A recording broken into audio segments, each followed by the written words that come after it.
गरमागरम वाफळलेला भात आणि त्यासोबत तुरीच्या डाळीचे गरमागरम वरण आणि त्यावर सोडलेली साजूक तुपाची धार, सोबतच चवीला हळद तिखट मीठ याच्यामध्ये तळलेले वांग्याचे काप, असा जेवणाचा बेत कोणाला आवडणार नाही। आज आपण गरमागरम भातासोबत खायला तुरीच्या डाळीचे वरण कसे करायचे याची रेसिपी बघणार आहोत।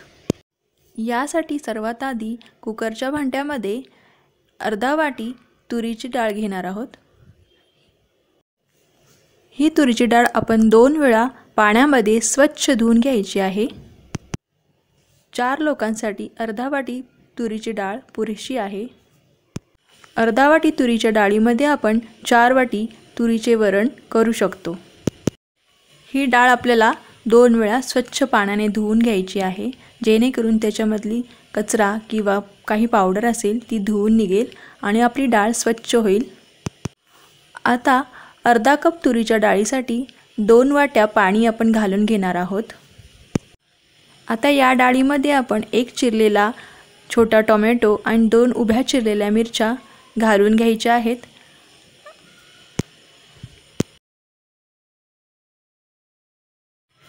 इथे आपल्याला घालायचे आहे अर्धा चमचा हळद पावडर, जेणेकरून डाळीला चांगला रंग येईल।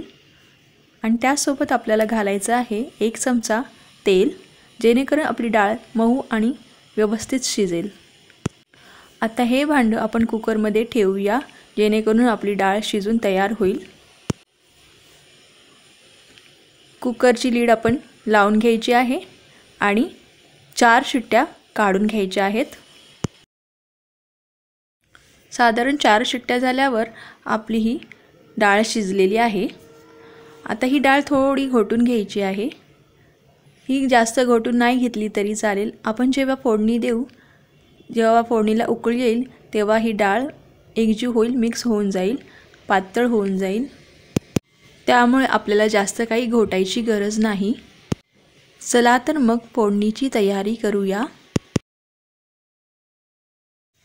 फोडणीसाठी गॅसवर एक पातेले तापवत ठेवायचं आहे आणि त्याच्यामध्ये 1 चमचा तेल कडकडीत गरम करून घ्यायचे आहे। एकदा का तेल तापले की त्याच्यामध्ये राईची फोडणी देणार आहे। राई चांगली तडतडली की मग त्याच्यामध्ये जिऱ्याची फोडणी देणार आहे। राई आणि जिरे चांगले तडतडून घ्यायचे आणि मग त्याच्यामध्ये कढीपत्त्याची फोडणी देत आहे।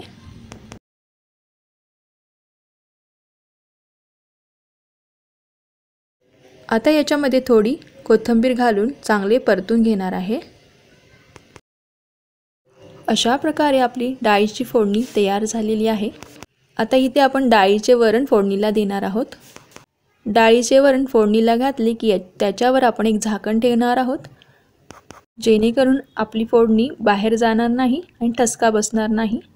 एकदा का आपण डाळीला फोडणी दिली की याच्यामध्ये आपल्याला हवे तेवढे पाणी घालून घ्यायचे आहे।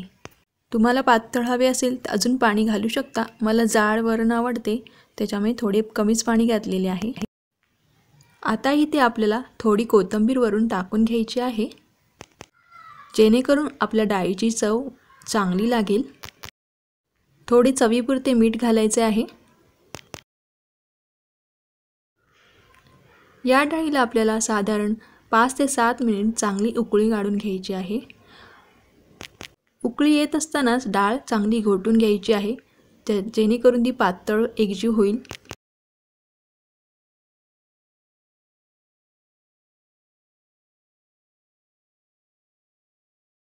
हे पहा, आपल्या डाळीला छान अशी उकळी आलेली आहे। सुगंध पण छान दरवळलेला आहे। खाण्यासाठी तयार आहे तुरीच्या डाळीचे वरण। एकदा का वरण चांगले उकळले की याच्यामध्ये आपण हिंग घालणार आहोत। हिंग घातल्याने डाळीची चव छान लागते। हे हिंग आपल्याला शेवटी घालायचे आहे, जेणेकरून हिंगाची चव आणि हिंगाचा वास टिकून राहील।